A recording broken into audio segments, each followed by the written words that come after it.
Once you metabolize your emotions and your experience, let that alchemy take you forward instead of backwards. Don't go back to the same state you were in before. The Embody podcast accompanies you on your journey of remembering and embodying your true nature, integration and alignment with your vibrational clarity, self-love, and living a life of beauty and wholeness.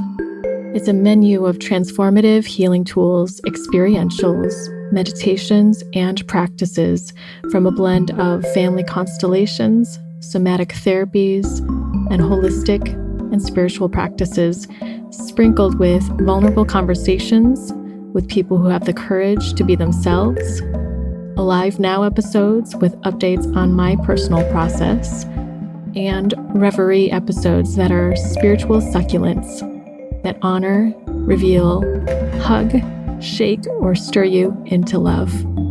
I'm your host, Candice Wu, integrative and intuitive healing facilitator and artist.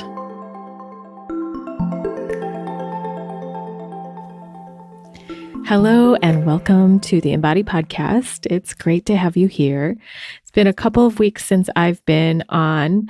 I took a break. Well, basically, I burned myself out. I went kind of crazy working on my garden and on the landscaping. There is a giant sandy clay patch in the middle of the yard. It's huge, where the field was worked on, and they just bulldozed it over and it got all smushed down because the day they did it was rainy. And I've been wanting to pretty much make the whole backyard just an enchanted forest. But that takes time. And I've got little splotches of plants here and there, and that big brown dirt patch is still there. And I've just had to this week slow down and calm down, step back and take a look at everything in perspective, because basically I was letting myself stress out over nothing really. Like, it's really not worth putting the gardening over my well-being and making myself so worked up about it. When I stepped back, I just noticed I was creating a problem for myself. I was basically saying I needed this done and fast. Even though I've gotten help and paid for help, I can't seem to work as fast as I'd like to get it all done. So this week, I completely changed things. I digested some of my feelings about all this and felt pretty sad for having made myself so stressed out and overwhelmed, and worked myself to this place where I didn't feel good. And I'm resting a lot this week, doing just a little bit here and there, slowing down quite a bit. And the other day I found myself out in the garden, taking some snapshots of the house and the flowers that are growing and just enjoying it differently. So a change in perspective, even though the scenario is still the same, made me see things more positively and feel a lot happier. But I'm still in the recovery mode because of that. Plus, I had something happen to me last week that was pretty scary. I was playing with a dog who was on a leash attached to sort of like what looks like a clothesline. So this long line that's on poles. And this dog was, the leash was like a metal, like a wire cord. And we were running up and down and in the yard. And on this run back, I got on the wrong side of the leash line where she got on the outside of me. And so I was in between her and the standing clothesline part of it. And the leash got behind me, and her owner said, "Watch out." And at the last second, I turned around at the worst timing And that wire line caught me right in the throat. And I had this big gash across my throat and neck for about 5 days. It's almost gone, but my throat hurt. It was hard to swallow and hard to talk for a bit, and very hard to sing for a few days. But luckily, I healed pretty well. It's still a little tender to swallow, but everything else is okay. And looking back, I was just kind of freaked out because it could have been way worse. And I couldn't help but see the echo of past lives and experiences. There's a bit of a trigger warning here, so fast forward like a minute if you don't want to hear it about a previous life in which I died. But the echo of this life harkens back to when I was a Ojibwe and I got slit in the throat. And I think in other lives I've been choked or something. So some neck injuries. If you're interested in those episodes where I talk about it, I'll link them in the show notes. But back to today, I'm feeling much better. And it shook me a little bit because I realized how much I need to protect my voice. I have some really cool news. I am launching my voiceover career, and I have gotten a new domain name. It's called The Voice Muse. I had somebody talk about how my voice was like a muse, and that got me really excited to create my new website. It's not up yet, but the domain is mine.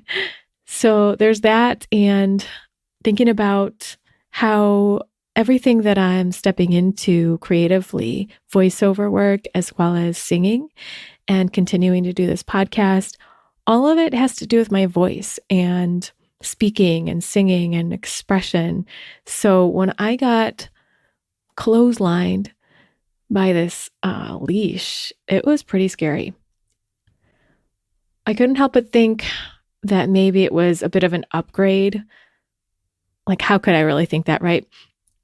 But sometimes I experience that when it's time to level up energetically or spiritually, that we can get injured or we can get sick, so that there's an opening when we rest. There's this opening for new energy to come in. I've seen it happen to myself and other people in a lot of ways. I'm curious if you experience that too or not, or if you see your life in that perspective. How does that change what you see? But when I got COVID, similar thing, I was pretty much like downloading new energies and expanding in myself.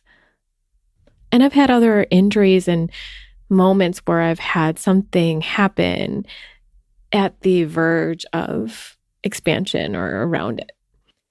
Those are my updates this week. Oh, one last little tidbit is that I thought I was over having roommates above me, making noise, dropping things, and waking me up in the middle of the night or in the morning.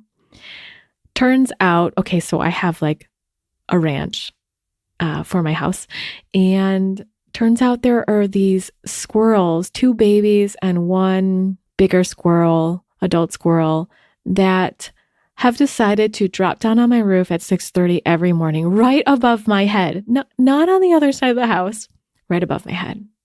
So at 6:30 in the morning, every day, ever since spring came, they've been dropping down and going boom, boom, boom, boom, dum, dum, dum.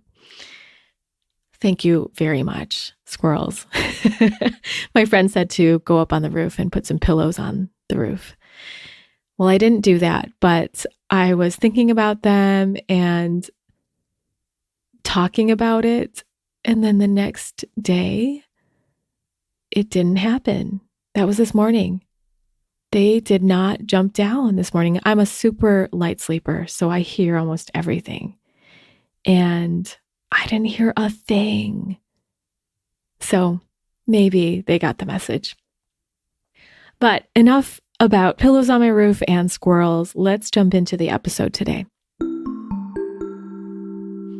You know, when you are stressed out about something and you are thinking about this thing over and over, almost obsessively, you cannot stop thinking about it.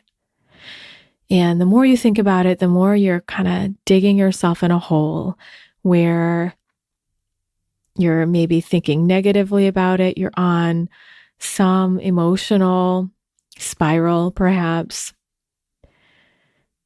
And then you take your mind off of it and you start to feel better, or you do something and you have a different experience.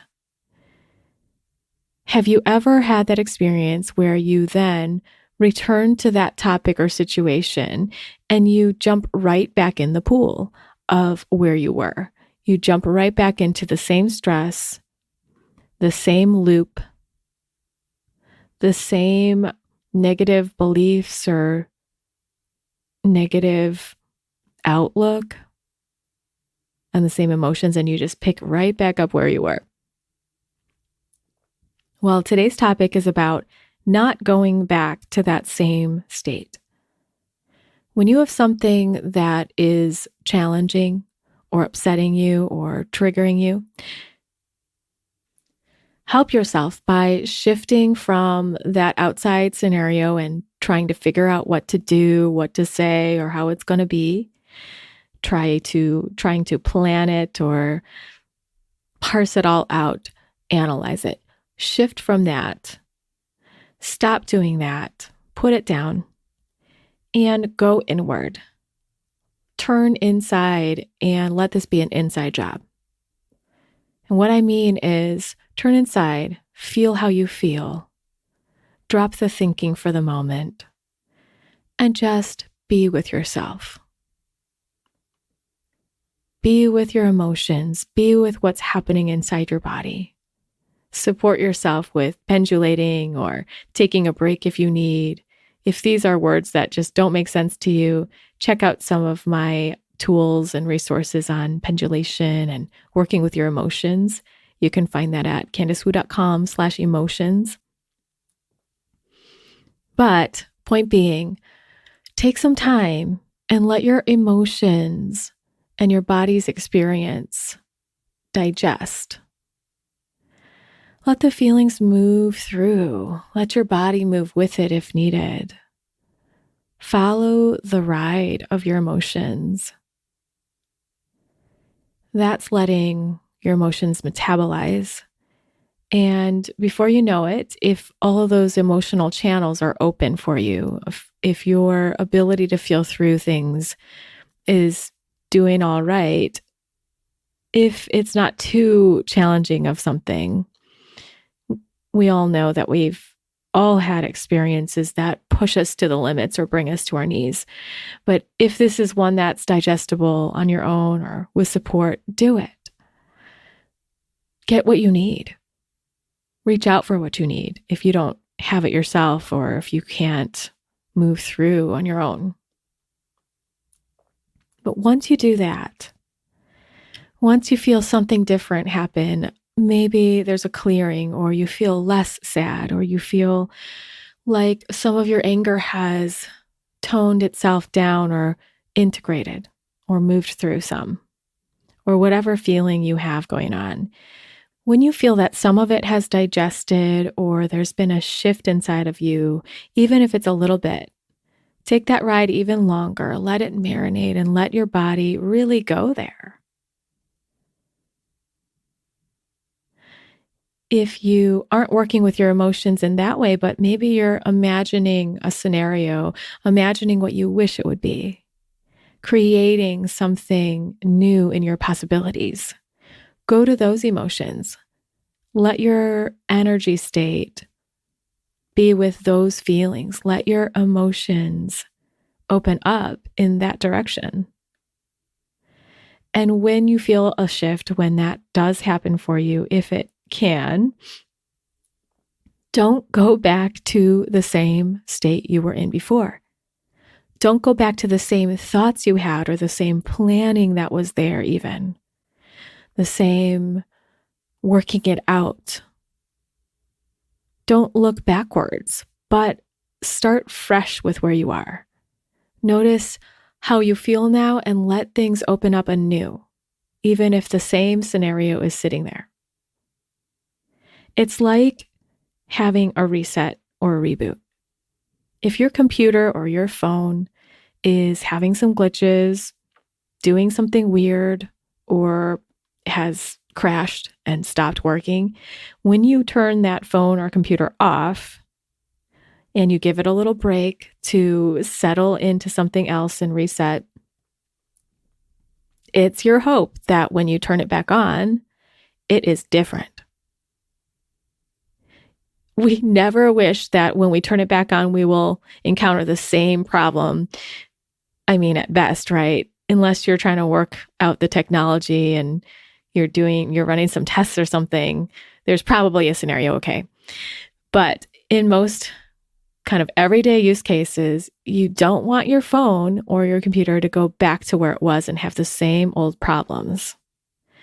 We're mainly wishing that the problem goes away and that reset allows us to return to our normal functioning, our natural state, and something better. So why would you do the same with yourself? Why would you go back to that old state, the same loop, the same spot you were at, and pick that back up? Leave it where it is and let your reset, let your digesting of your emotions or shifting of your energy, let that take its course and give you a new place to start. Does this happen to you? Do you see in your life where you have something stressful happen and maybe you even have a shift of your energy and then you go right back to where you were and you let your mind take you back to the complaints you had or the way that you were thinking about it before? I certainly have. I've noticed where I've had a tough situation with a family member or with just with myself and the negative thinking that I had before. If I've gone away from it and had other experiences even, I might go back to the same thinking from before around that topic and put myself right back in the same stressor. Why are we doing this to ourselves? And if we need to go back there, because sometimes we do, if we are still creating that loop and that loop has energy, then maybe there's something to look at there and something to digest about that. So maybe then we take those feelings again, and then instead of trying to fix the problem or parse out everything and figure out what to do outside of us, go inside again and digest what else is there. Let another reset happen. Let another emotional digestion and integration happen. And then turn back outward and see what it looks like from this state of being. See what is open to you now. When we are triggered, activated, or having some sort of fight and flight or freeze response, we are naturally going to be more limited in our vision. We see less of the natural periphery around us. We are looking for a threat. We are looking for the problem so that we can find safety. That's just what our body is wired to do.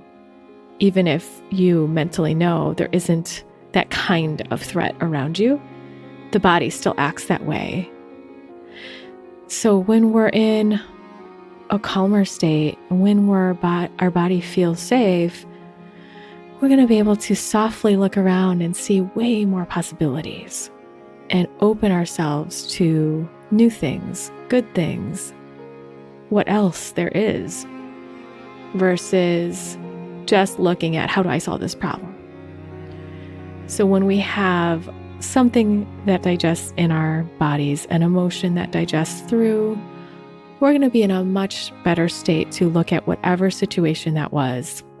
Even if the situation remains the same, even if it's still a problem, let's say, it's just going to be much better to approach it from this more open, safe state rather than the one that got you triggered to begin with.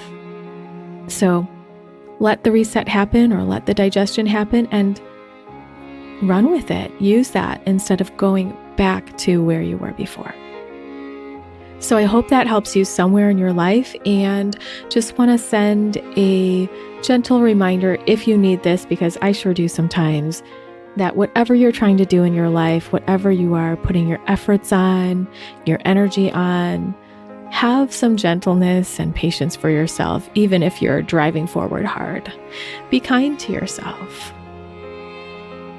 Thanks so much for joining me today.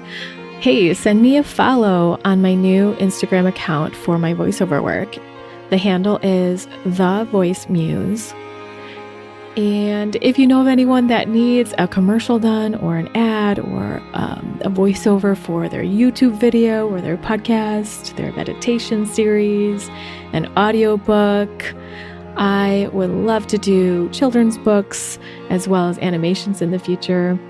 Send me a shout. I would love to collaborate with you or a friend of yours or a colleague of yours. It's just so cool to be in this network of all of you wonderful beings out there.